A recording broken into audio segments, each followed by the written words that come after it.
Parce que quand on parle du Canada, on voit les territoires comme pays du Canada en entier, mais quand on parle du Québec, on voit exactement une partie, une portion de ce pays.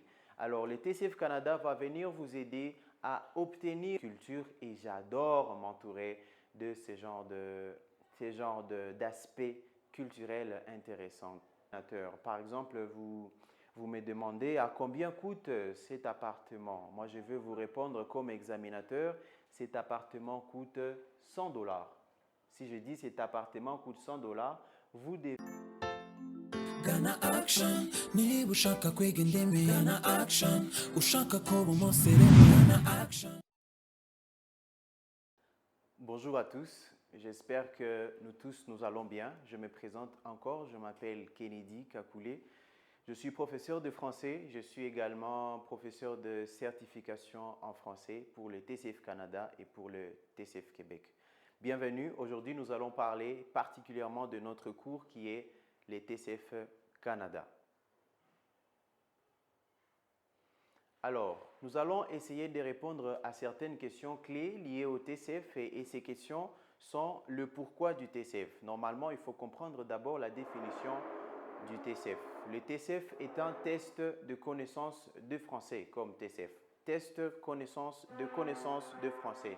C'est un examen qui est géré par la France Éducation Internationale, une structure francophone qui gère tous les examens de TCF du monde entier. Alors, il est utilisé pour des cas particuliers. Parmi les premiers cas, nous avons l'immigration au Canada. Le deuxième cas, c'est l'obtention de la citoyenneté canadienne.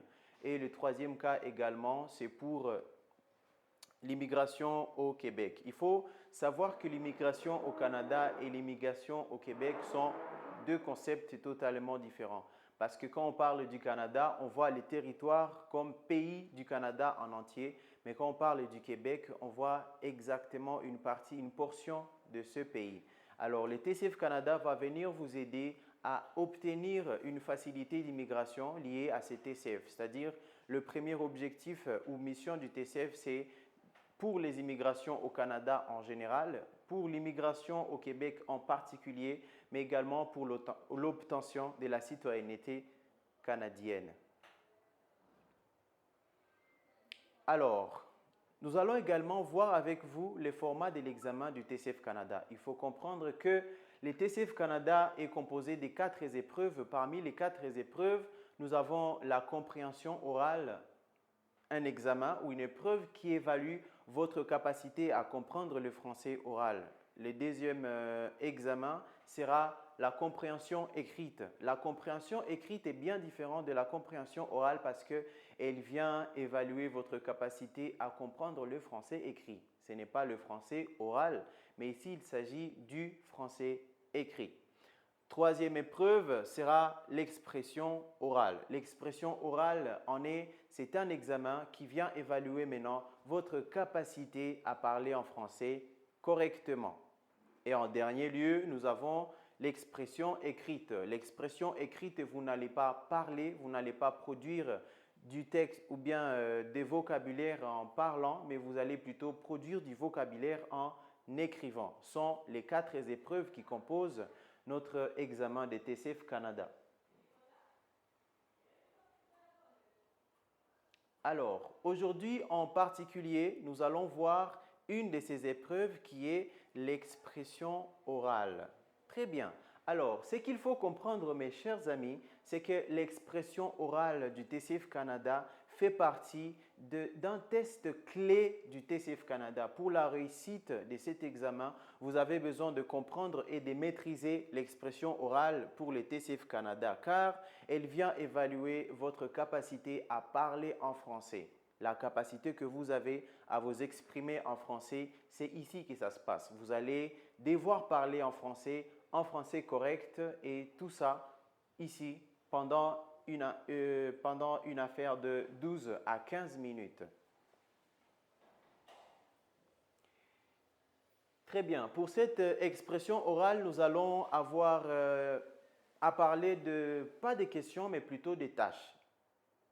Nous avons la première tâche, la deuxième tâche et la troisième tâche. On ne parle pas des questions ici, on parle de tâches. Voyons voir ensemble, vous et moi, l'objectif maintenant de cette expression orale. La première, c'est d'évaluer votre capacité de fluidité en français. Est-ce que vous parlez français de façon fluide, de manière claire? C'est ici qu'on évalue tout ça. La deuxième évaluation, c'est évaluer votre prononciation. Est-ce que le niveau de votre prononciation de français est correct et irréprochable? La troisième, c'est évaluer la richesse de vos vocabulaires. Est-ce que vous connaissez beaucoup de vocabulaire en français? Ou bien est-ce que vous, comme les autres candidats aussi, oubliez certains vocabulaires en français? Voilà, nous sommes en train de vous inviter aussi comme Action College de venir étudier auprès de nous pour avoir plus de vocabulaire en français, car à part le cours de TCF, nous organisons également le cours de français, le cours d'anglais et toutes les langues étrangères. Nous vous disons la bienvenue. Alors, comme dernier objectif également, ça vient évaluer votre capacité d'argumentation. Est-ce que vous savez vous argumenter en français? L'argumentation, comme synonyme, on va dire la justification. Justifiez vos idées, justifiez vos points de vue. Voici comme objectif global de ce que l'expression orale du TCF Canada vient évaluer auprès d'un candidat. Parlons maintenant de l'épreuve bien en détail. Nous avons dit qu'on ne parle pas de questions, mais on va parler de tâches. La première tâche étant la présentation du candidat. Les candidats doivent se présenter. Attention parce qu'ici, on ne parle pas de la présentation de bonjour, je m'appelle Eric ou bonjour, je m'appelle Samuel et puis c'est tout. La présentation doit être parfaite et la présentation doit être correctement et pendant une durée de 3 à 2 minutes 50. 2 minutes 50 secondes ou 30 secondes. Alors, voici un exemple avec vous qui va vous aider à faire une présentation correcte pour les TCF Canada. Premièrement, pour commencer la présentation, il faut saluer. Bonjour ou bonsoir. Vous comme moi, vous connaissez que vous ne pouvez pas arriver quelque part et parler à une personne sans d'abord vous présenter au préalable. Nous parlons de la présentation. Bonjour, je m'appelle Eric. Vous donnez votre âge, j'ai 30 ans, j'ai 40 ans.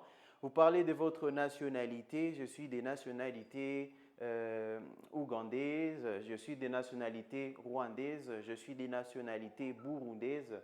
Peu importe toutes les nationalités, ici vous allez aussi faire connaître votre nationalité auprès de l'examinateur. Après la nationalité, nous voyons l'état civil. Vous êtes marié ou vous êtes célibataire? Est-ce que vous avez des enfants? Il est mieux et préférable de parler de toute votre situation familiale, c'est-à-dire marié ou célibataire. Très bien, vous donnez également votre adresse. J'habite à Gikondo, j'habite à Remera. Également, sans oublier d'argumenter sur le pourquoi du choix de votre quartier. Par exemple, j'habite à Remera parce qu'à Remera, il y a beaucoup de sécurité, il y a beaucoup de culture et j'adore m'entourer de ce genre d'aspects culturels intéressants. Très bien, on va parler également des études faites. J'ai fait la médecine, j'ai étudié à l'université telle. Il est bien, il est mieux. Ghana Action, niba ushaka kwiga indimi Ghana Action, ushaka kuba umusirimu Ghana Action.